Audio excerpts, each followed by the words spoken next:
Hey everybody, now we are going to solve this question, okay? And main motive of this video और आगे भी जो videos आएंगी उनका मेन मोटिव होगा तुम ना कॉन्सेप्ट्स को देखा करो, बस क्वेश्चन को एज इट इज़ नहीं देखना। कॉन्सेप्ट्स में जो छुपा क्वेश्चन में जो छुपा होगा तुम्हारा concept, that is really really important, और वो कॉन्सेप्ट को रिजॉल्व करना आना चाहिए, ओके। और सेकंड तुम मोटिव ये भी ले सकते हो कि अगर तुम्हें कॉन्सेप्ट ही नहीं पता तो तुम वो कॉन्सेप्ट लर्न भी कर सकते हो through these videos, okay. I will try to make the videos as much as possible, okay. तो इस क्वेश्चन को देखो, ठीक है। मेन तुम्हारा ध्यान होना चाहिए कॉन्सेप्ट क्या था, ठीक है। और अगर डाउट था कॉन्सेप्ट में, वो डाउट रिजॉल्व हुआ कि नहीं, और कमेंट में प्लीज़ लिखो अगर तुम्हारा डाउट था। अगर डाउट रिजॉल्व हो गया होगा after seeing this, after watching this video, then please comment down your कि हेल्प मिली है कि नहीं, क्योंकि मुझे ऐसा नहीं पता लगता कि तुम्हें हेल्प मिली है कि नहीं मिली, ओके। और यू कैन सब्सक्राइब और like the channel also, okay. देखो इस क्वेश्चन में दो डायोड्स हमें गिवन है that you are seeing, okay, and दोनों है फॉरवर्ड बायस्ड, ओके।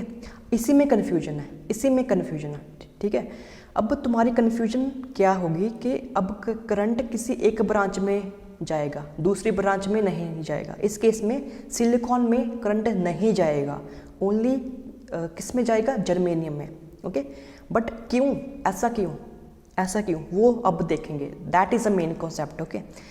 देखो अगर ऐसा होता, मान लो कन्फ्यूजन पता क्यों आ रहे है तुम्हें, यहाँ पर तुम कह रहे हो यहाँ पर 12 वोल्ट है और यहाँ पर भी 12 वोल्ट है, ओके, ये पोटेंशियल है, ओके। बट अगर हम इसके अक्रॉस जाते हैं, जर्मेनियम के अक्रॉस जाते हैं, वी विल गेट 11.7 वोल्ट, और जब हम सिलिकॉन के अक्रॉस जाएंगे तो कुछ पोटेंशियल ड्रॉप होगा। कितना पोटेंशियल ड्रॉप होता है इसका, होता है 0.7 वोल्ट का, तो यहाँ पर 11.3 वोल्ट आएगा। That will be create some confusion, it will create problem in physics also, ठीक है। अगर देखो यहाँ पर 11.7 वोल्ट है, यहाँ पर 11.3 वोल्ट है, do you think it is incorrect? This is totally incorrect, क्योंकि इन दोनों में कोई भी पोटेंशियल ड्रॉप होगा ही नहीं। इन दोनों पॉइंट्स में 11.7 वोल्ट में और 11.3 वोल्ट में कुछ पोटेंशियल ड्रॉप नहीं होगा, और यहाँ पर भी इसका मतलब यहाँ पर अगर 11.7 वोल्ट था तो यहाँ पर भी 11.7 वोल्ट ही होना चाहिए था। बट हम ये कन्फ्यूजन क्यों आई, क्योंकि हमने अज्यूम किया है कि करंट दोनों जो ब्रांचेस हैं उसमें जाएगा, and that is creating confusion कि यहाँ पर तो 11.7 वोल्ट है और नीचे में 11.3 वोल्ट है। अब करना क्या है कि हमने एक ही ब्रांच को लेना है, that will resolve the conflict, क्योंकि ऐसे तो प्रॉब्लम है ही, okay. And you know this is against the laws of electronics, okay. अगर हम दोनों में भेजते हैं तो कन्फ्यूजन तो आ रहा है, तो उसमें एक रूल देखा करो। रूल क्या है, रूल ये है कि अगर ऐसी कोई प्रॉब्लम आ रही है दैट इज कॉन्ट्राडिक्टिंग, ठीक है। एक कॉन्ट्राडिक्टिंग पता लगा ना, ऊपर 11.7 वोल्ट है, नीचे 11.3 वोल्ट है, और दोनों में कोई भी रेजिस्टेंस नहीं है, that means no potential drop should be there, and but I am getting different answers, okay, I am getting different answers. तो ऐसी कन्फ्यूजन को अगर दूर करना है तो ऐसे जो भी सिचुएशन आती है, then we have to follow one rule, and that rule is we have to choose that branch in which there is minimum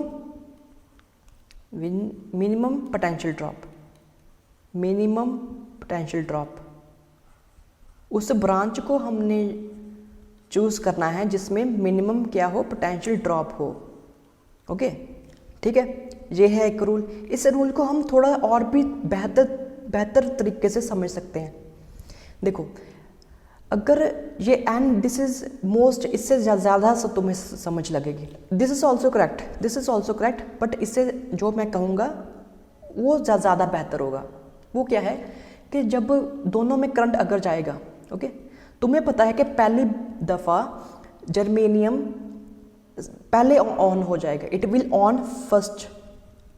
देखो जर्मेनियम और सिलिकॉन डायोड्स हैं, दोनों की नी वोल्टेजेस अलग हैं, दैट मीन्स कोई पहले ऑन तो होगा, और पहले ऑन वो ही डायोड होगा दैट जिसका कि नीड वोल्टेज कम है, ठीक है ना।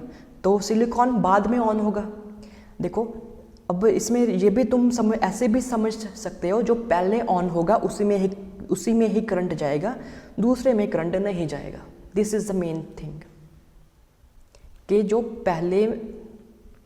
जो पहले ऑन होगा उसी में ही करंट जाएगा, जो दूसरा अगर हम ऑन करेंगे उसमें मतलब सिलिकॉन कभी ऑन होगा ही नहीं, उसको मौका ही नहीं मिलेगा। वो होगा, ठीक है, जो पहले मतलब जिसकी बत्ती जग गई, ठीक है, वही ऑन हो रहेगा, बाकी को मौका ही नहीं मिलेगा। यहाँ पर जर्मेनियम पहले ऑन हो जाएगा। क्यों पहले ऑन हो जाएगा? बिकॉज इसकी नी वोल्टेज कम है और जल्दी ये सबसे पहले ऑन होगा ना। ये तो तुम्हें पता ही है ना, जर्मेनियम सबसे पहले ऑन होगा।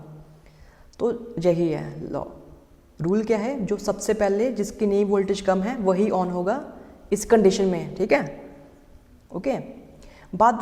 तो ये है हमारा सारा concept and you have to, I think you have understood this, okay. बाकी न्यूमेरिकल सॉल्व वैसे अब तो कुछ रह ही नहीं गया है। This is very easy question first of all, okay. बाद में तुम 11.7 वोल्ट इस यहाँ पर है और यहाँ पर V0 है, तो तुम लिख दोगे 11.7 volt is equal to IR। I think current पूछा होगा तुमसे, ओके। तो I तुम निकाल सकते हो, और V0 कितना होगा? 11.7 वोल्ट ही होगा, और इस ब्रांच में हम करंट निकाल सकते हैं, ओके। तो this was the main concept, ठीक है। तो आई होप कि तुम्हें पसंद आया हो, okay, and you have understood it well, okay. So thank you very much.